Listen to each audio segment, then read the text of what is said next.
through the mystic eye, eminent personalities from various walks of life in conversation with Sadhguru.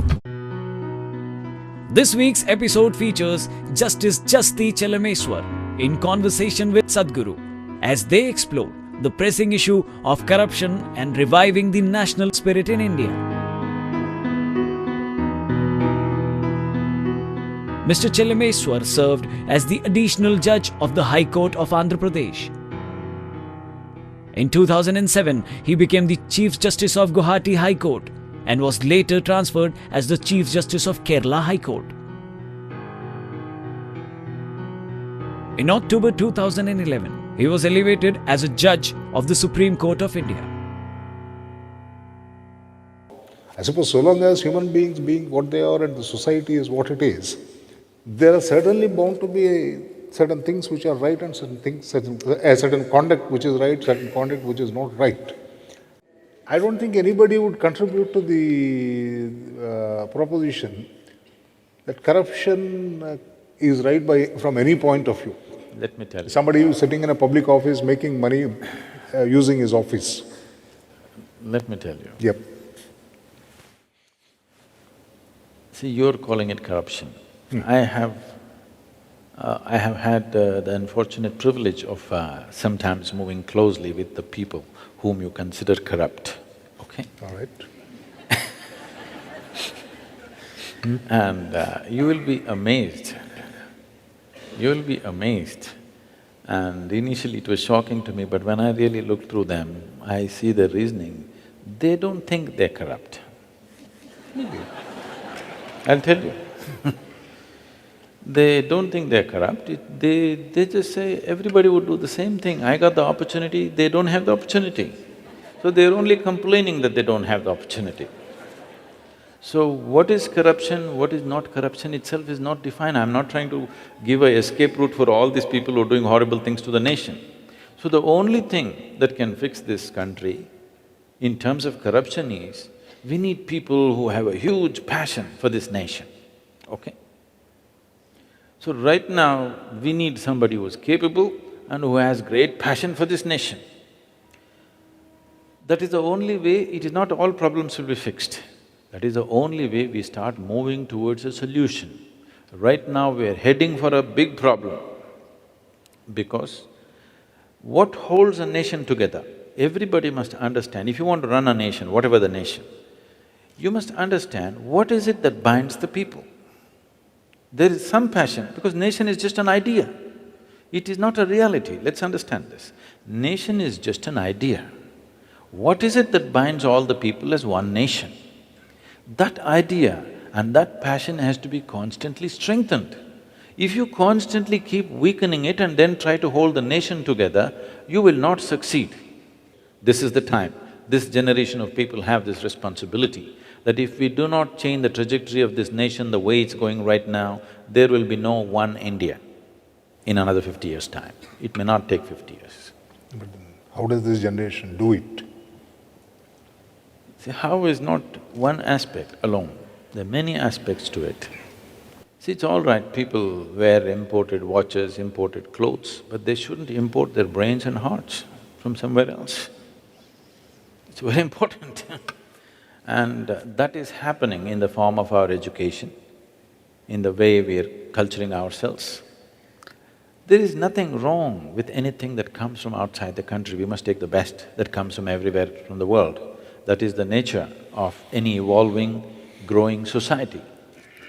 But at the same time, what holds us together as a nation should not be sacrificed. If you sacrifice that, you won't be able to hold it together. People will not stay together. You know, you can't hold 3, 4 brothers together. Unless you bind them emotionally and create a passion towards something, you can't bind them together. If the parents did not take care of that, you can't hold them together, they'll go away somewhere. If they live far away, they won't fight. If they come close, they will be in your court. You must understand what holds the nation together. The basic thing that held this nation together was always that in this nation, we did not believe this nor that. Only thing is, we knew we have to become free. Liberation was the highest goal. If you keep it that way, if you manage to activate this back in the society, you will see people will stay together. Otherwise, every group will form its own belief systems and they will all go separate. You can't keep them together. At the very birth of this nation, we broke into three pieces. Every 100 years we may come to it, or less, if we do not take care of a few fundamentals. And what measures are to be taken to create that atmosphere where people work towards that goal?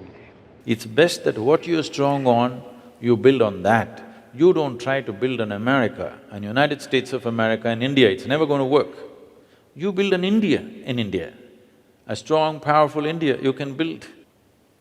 The North American people are there the way they are because they came there for a different reason and they came together for that reason and that reason is working for them. Here it's not like that. This is a completely different reality. You're trying to superimpose another reality upon yourself, that will not work. This is not against anything. This is not for anything. I'm speaking English language, aren't I?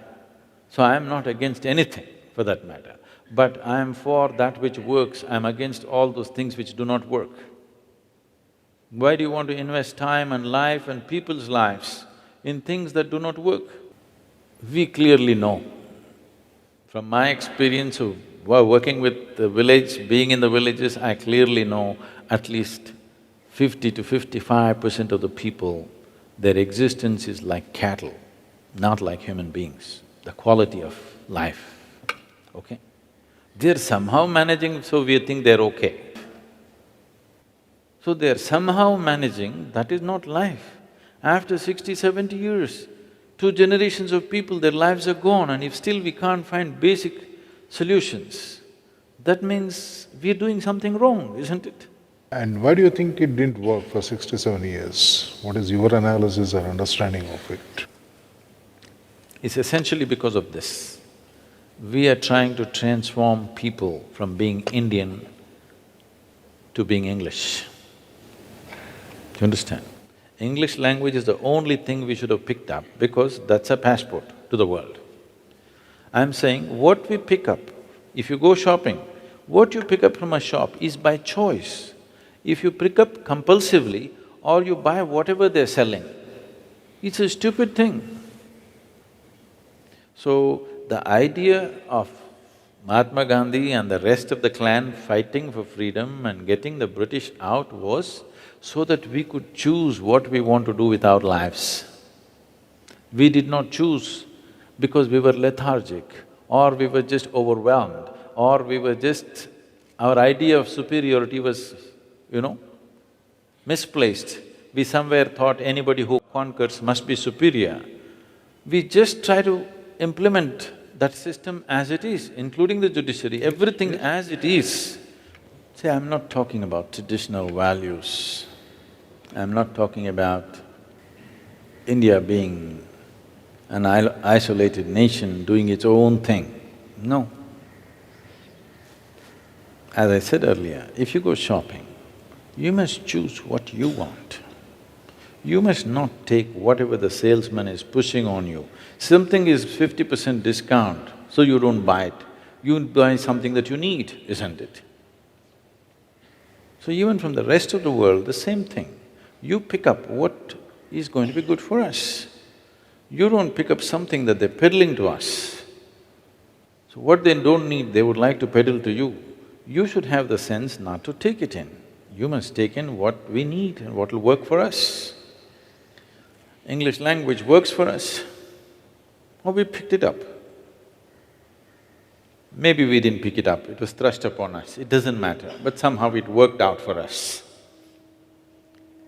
Everything else you must see, from a simple thing to anything. I was… the classic example, the tribal school close to the ashram where we've been working. First I went there about 15 years ago to see… we thought we will, participate in the school in some way and I wanted to see how the children are.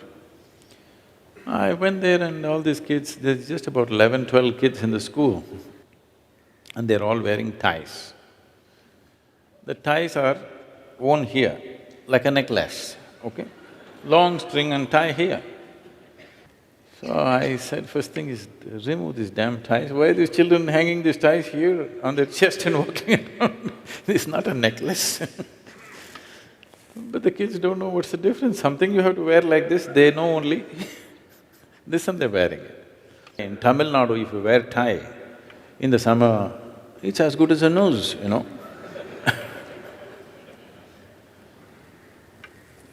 So I'm saying from something so simple, what food to eat, what is comfortable in tropical weather, what is the best thing to eat, what is the best thing to wear, is something that we have to look at, isn't it? You just don't have to imitate somebody simply because they managed to conquer you. They did not conquer you because they were superior people. They had gunpowder and you didn't. That's all.